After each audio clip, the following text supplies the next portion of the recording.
হরে কৃষ্ণ। শ্রীমদ্ভগবতের দশম স্কন্ধের সপ্ততিতম অধ্যায় জরাসন্ধ বধ শ্রবণ করুন। শ্রীল সুখদেব গোস্বামী বললেন, একদিন রাজা যুধিষ্ঠির যখন বিশিষ্ট ঋষিবর্গ, ব্রাহ্মণ, ক্ষত্রিয় ও বৈশ্যগণ দ্বারা এবং তার ভাতৃবর্গ, গুরুদেব, পরিবারের বর্ষগণ, জ্ঞাতি, কুটুম্ব ও বন্ধুবান্ধবে পরিবেষ্টিত হয়ে রাজসভায় উপবিষ্ট ছিলেন, তখন প্রত্যেকে শ্রবণ করেছিলেন যে তিনি শ্রীকৃষ্ণকে উদ্দেশ্য করে বললেন। শ্রী যুধিষ্ঠির বললেন, হে গোবিন্দ, আমি বৈদিক অনুষ্ঠান সময়ের মধ্যে শ্রেষ্ঠ রাজস্ব যোগ্য দ্বারা আপনার মঙ্গলময় ঐশ্বর্য প্রকাশ সময়ের আরাধনা করতে আকাঙ্ক্ষা করি। হে প্রভু, দয়া করে আমাদের উদ্যম সফল করুন। হে পদ্মনাভ, বিশুদ্ধ পুরুষ, যারা নিরন্তর সকল অমঙ্গল বিনাশী আপনার পাদুকা যুগলের সেবা করেন, ধ্যান করেন ও মহিমা কীর্তন করেন, তারা নিশ্চিত রূপে সংসার বন্ধন থেকে মুক্তিপ্রাপ্ত হন।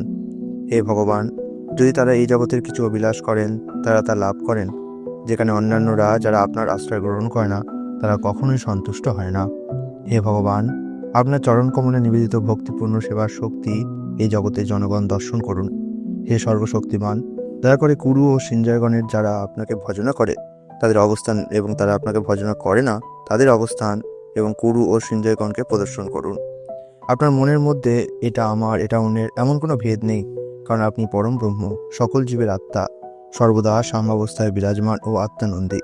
ঠিক কল্পতরুর মতো আপনাকে যারা যথাযথভাবে অর্চনা করে, আপনার প্রতি তাদের সেবার অনুপাত অনুসারে আপনি তাদের আকাঙ্ক্ষিত ফল অনুমোদন করে আশীর্বাদ করেন। এই বিষয়ে কোনো ভুল হয় না। পরমেশ্বর ভগবান বলেন, হে রাজন, আপনার সিদ্ধান্ত যথার্থ এবং হে শত্রু বিনাশন, এইভাবে আপনার মহৎ কীর্তি সমগ্র জগতে পরিব্যাপ্ত হবে। হে প্রভু, প্রকৃতপক্ষে মহান ঋষিগণ, পিতৃপুরুষ, দেবতাগণ ও আমাদের শুভাকাঙ্ক্ষী সুহৃদগণের জন্য এবং নিঃসন্দেহে সকল জীবের জন্য বৈদিক যজ্ঞ সময়ের রাজা এই যজ্ঞের অনুষ্ঠান বাঞ্ছনীয়। প্রথমে সমস্ত রাজাদের জয় করুন, পৃথিবীকে আপনার নিয়ন্ত্রণাধীনে আনয়ন করুন এবং সকল প্রয়োজনীয় উপকরণ সংগ্রহ করুন। অতঃপর এই মহাযজ্ঞ সম্পাদন করুন। হে রাজেন, আপনার এই ভ্রাতাগণ লোকপাল দেবতাগণের অংশ প্রকাশরূপে জন্মগ্রহণ করেছে এবং আপনি এতটাই আত্মসংযমী যে অজিতেন্দ্রিয়গণের অপরাজেয় আমাকেও জয় করেছেন। এই জগতের কেউই, একজন দেবতাও আমার ভক্তকে তার শক্তি, সৌন্দর্য, যশ বা সম্পদ দ্বারা পরাজিত করতে পারে না। পৃথিবীর কোনো রাজার কথা আর কি বলার আছে। শ্রী সুখদেব গোস্বামী বললেন, ভগবান দ্বারা গীত এই সকল কথা শ্রবণ করে রাজা যুধিষ্ঠির আনন্দিত হয়ে উঠলে তার মুখমণ্ডল পদ্মের মতো প্রস্ফুটিত হলো। অতঃপর তিনি ভগবান বিষ্ণুর দ্বারা শক্তি প্রমত্ত তার ভ্রাতাগণকে দিগ্বিজয়ে প্রেরণ করলেন। তিনি সিঞ্জয়গণ সহ সহদেবকে দক্ষিণ দিকে, মৎস্যগণ সহ নকুলকে পশ্চিম দিকে, কেকয়গণ সহ অর্জুনকে উত্তর দিকে এবং মদ্রকগণ সহ ভীমকে পূর্ব দিকে প্রেরণ করলেন।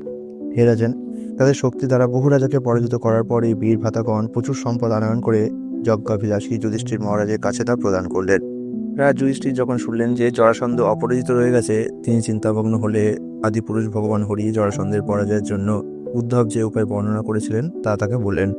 হে রাজন, এইভাবে ভীমসেন, অর্জুন ও কৃষ্ণ নিজেরা ব্রাহ্মণের ছদ্মবেশ ধারণ করে যেখানে বিয়দ্রকের পুত্রকে পাওয়া যাবে সে গিরিব্রজে গমন করলেন। ব্রাহ্মণগণের ছদ্মবেশে রাজকীয় ক্ষত্রিয়গণ আদিত্য বেলায় জরাসন্ধে গিয়ে আগমন করলেন। যে বিশেষত ব্রাহ্মণ শ্রেণীর প্রতি শ্রদ্ধাশীল সেই কর্তব্যপরায়ণ গৃহমিতির কাছে তাদের প্রার্থনা নিবেদন করলেন। কৃষ্ণ, অর্জুন ও ভীম বললেন, হে রাজেন, বহুদূর থেকে আগত আমাদের আপনার দরিদ্র অতিথি বলে অনুমান করুন। আপনার সকল মঙ্গল কামনা করি। দয়া করে আমাদের যা আকাঙ্ক্ষা তা অনুমোদন করুন। সহিষ্ণু কি না সহ্য করতে পারেন, খল কি না করতে পারে, দানশীল কি না দান করতে পারে, আর সমদর্শী কখন কাউকে অনাত্মীয় বলে দর্শন করেন কি? যে সমর্থ হয়েও তার অনিত্য দেহ দ্বারা মহান সাধুগণের কীর্তনীয় যশ অর্জন করতে ব্যর্থ হয়, সে নিন্দা ও অনুশোচনার যোগ্য। হরিশ্চন্দ্র, রন্তিদেব, উঞ্চবৃত্তি, মুদগল, শিবী, বলি, পুরাণের বেদ ও কপট এবং আরও অনেকে অনিত্য দেহ দ্বারা নিত্যতা প্রাপ্ত হয়েছিলেন। শ্রী সুখদেব গোস্বামী বললেন, তাদের কণ্ঠস্বরের ধ্বনি, তাদের দৈহিক গঠন এবং তাদের হন্তভাগে ধনুর্জার চিহ্ন হাতে ধরাধারণত বুঝতে পারল যে তারা অতীতে ছিলেন ক্ষত্রিয়। সে চিন্তা করতে লাগলো, ইতিপূর্বে সে তাদের কোথাও যেন দেখেছিল। জরাসন্ধ ভাবল, এরা নিশ্চয়ই ব্রাহ্মণের বেশধারী ক্ষত্রিয়, কিন্তু তবুও আমি পরহিতার্থে তাদের প্রার্থনা পূরণ করব। যদি তারা আমার নিজ দেহও ভিক্ষা করে তবুও। বস্তুত বলি মহারাজের নির্মল মহিমারাশি সমগ্র জগৎ জুড়ে শোনা যায়। ভগবান বিষ্ণু ইন্দ্রের ঐশ্বর্যরাশি বলির কাছ থেকে উদ্ধারের ইচ্ছায় এক ব্রাহ্মণের ছদ্মবেশে তার কাছে উপস্থিত হয়েছিলেন এবং তাকে তার ক্ষমতাশালী পদ থেকে চ্যুত করেছিলেন। যদিও ছলনা সম্বন্ধে সচেতন ছিলেন এবং তার গুরুদেবের নিষেধ আজ্ঞা পেয়েছিলেন, দৈত্যরাজ বলি তবুও বিষ্ণুকে সমগ্র পৃথিবী দান করেছিলেন। ব্রাহ্মণগণের মঙ্গলের জন্য তার পতনশীল দেহ দ্বারা কার্য করে যদি বিপুল যশ প্রাপ্ত না হয়, তবে সেই জীবিত এক অযোগ্য ক্ষত্রিয়ের কি প্রয়োজন? সুখদেব গোস্বামী আরও বললেন, এইভাবে তার মনকে প্রস্তুত করে উদার জরাসন্ধ কৃষ্ণ, অর্জুন ও ভীমকে সম্বোধন করে বলল, হে জ্ঞানী ব্রাহ্মণগণ, আপনাদের আকাঙ্ক্ষা ব্যক্ত করুন। যদি সেটি আমার মস্তক হয়, আমি তা আপনাদের প্রদান করব। ভগবান বললেন, হে রাজেন্দ্র, আমরা ক্ষত্রিয় এবং যুদ্ধ প্রার্থনা করতে এসেছি। তাছাড়া তোমার কাছে আমাদের আর অন্য কোনো প্রার্থনা নেই। যদি তুমি তা যথাযথ মনে করো তাহলে আমাদের দ্বন্দ্বযুদ্ধ প্রদান করো। এখানে ইনি হচ্ছেন পিতাপুত্র ভীম, আর এবং এইজন তার ভ্রাতা অর্জুন।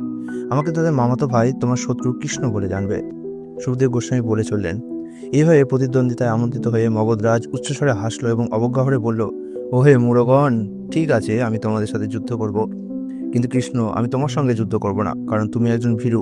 যুদ্ধের মাঝে তোমার শক্তি তোমাকে পরিত্যাগ করেছিল এবং সমুদ্রে আশ্রয় গ্রহণের জন্য তোমার নিজ মথুরাপুরী থেকে তুমি পলায়ন করেছিলে। আর এই অর্জুন, সে বয়সে আমার সমান নয় এবং সে খুব শক্তিশালীও নয়। যেহেতু সে আমার সমতুল্য নয়, সে আমার প্রতিদ্বন্দ্বী হতে পারে না, কিন্তু ভীম শক্তিতে আমারই মতো। এই কথা বলে জরাসন্ধ ভীমসেনকে একটি বিশাল গদা অর্পণ করলো, আর একটি নিজে গ্রহণ করলো এবং নগরীর বাইরে গমন করলো। এভাবে নগরীর বাইরে যুদ্ধাঙ্গনের বিরুদ্ধে পরস্পর যুদ্ধ করতে শুরু করলো। দ্বন্দ্বযুদ্ধের প্রচণ্ড উন্মত্ততায় তারা একে অপরকে তাদের বজ্রতুল্য গদা দ্বারা প্রহার করতে লাগলো। মঞ্চের অভিনেতার নৃত্যের মতো তারা যখন ক্ষমতার সঙ্গে বামে ও ডানে মণ্ডল রচনা করছিল, তখন যুদ্ধ এক চমৎকার প্রদর্শন উপস্থাপন হয়েছিল। যখন জরাসন্ধ ও ভীমসেনের গদার উচ্চনাদে সংঘর্ষ হচ্ছিল, হেরাজেন সেই শব্দ যুদ্ধরত দুটি হাতির দাঁতের সংঘাতের মতো অথবা ঝড় বিদ্যুৎ লোকে বজ্রনাথের মতো শোনাচ্ছিল। এমন ক্ষিপ্রতা ও বেগে তারা তাদের গদাকে পরস্পরের প্রতি নিক্ষেপ করছিল যে তাদের গদা স্কন্দ, কটি, পাদ, হস্ত, উরু ও জত্রুদেশে আঘাত করে চূর্ণ হচ্ছিল এবং অর্ক বৃক্ষের শাখার মতো ভগ্ন হচ্ছিল, যার দ্বারা ক্রুদ্ধ হস্তিদ্বয় একে অপরকে প্রচণ্ডভাবে আক্রমণ করে। এইভাবে তাদের গদা দুটি বিনষ্ট হলে মনুষ্যগণের মধ্যে সেই মহাবীর দ্বয় ক্রুদ্ধভাবে তাদের লৌহ কঠিন মুষ্টি দ্বারা একে অপরকে ঘুষি মারতে লাগলো। তারা পরস্পরকে করতল দ্বারা আঘাত করলে দুটি হাতির সংঘর্ষজনিত শব্দের মতো বা বজ্রপাত তুল্য কর্কশ শব্দ হচ্ছিল।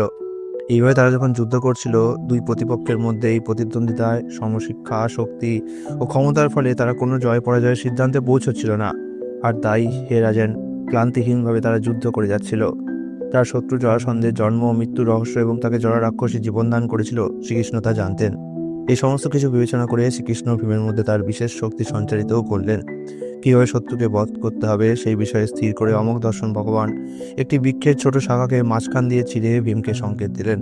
সেই সংকেত রঙ্গম করে যোদ্ধাশ্রেষ্ঠ বলবান ভীম তার প্রতিপক্ষের পদতলে ধারণ করে তাকে ভূমিতে নিক্ষেপ করলেন।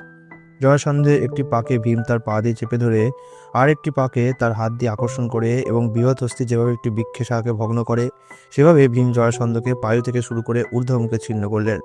তখন রাজার প্রজাগণ তার একটি পা, উরু, অন্ডকোষ, কোটি, স্কন্দ, বাহু, নেত্র, ভ্রু, কর্ণ, পৃষ্ঠদেশ ও বক্ষদেশ বিশিষ্ট দুটি ভিন্ন খণ্ডে তাকে সাহিত্য দর্শন করল। মগধের অধীশ্বরের মৃত্যুর সঙ্গে সঙ্গে এক মহাশোকার্ত ক্রন্দন উপস্থিত হলো। তখন অর্জুন ও কৃষ্ণ ভীমকে আলিঙ্গনে তারা অভিনন্দিত করলেন। সকল জীবের পালক ও শুভাকাঙ্ক্ষী অপ্রমেয় পরমেশ্বর ভগবান জরাসন্ধের পুত্র সহদেবকে মগধের নতুন শাসক রূপে অভিষিক্ত করলেন। ভগবান অতঃপর জরাসন্ধ কর্তৃক বন্দী সকল রাজাদের মুক্ত করে দিলেন। ইতি শ্রীমদ্ভাগবতের দশম স্কন্ধে জরাসন্ধ বধ নামক এই ৭৭তম অধ্যায়ের কৃষ্ণকৃপা শ্রীমূর্তি ছিল অবচরণ রবীন্দ্র ভক্তিবেন্দ্র স্বামী প্রভুপাদের দীনহীন দাসবিন্দ কৃত অনুবাদ সমাপ্ত হল। হরে কৃষ্ণ।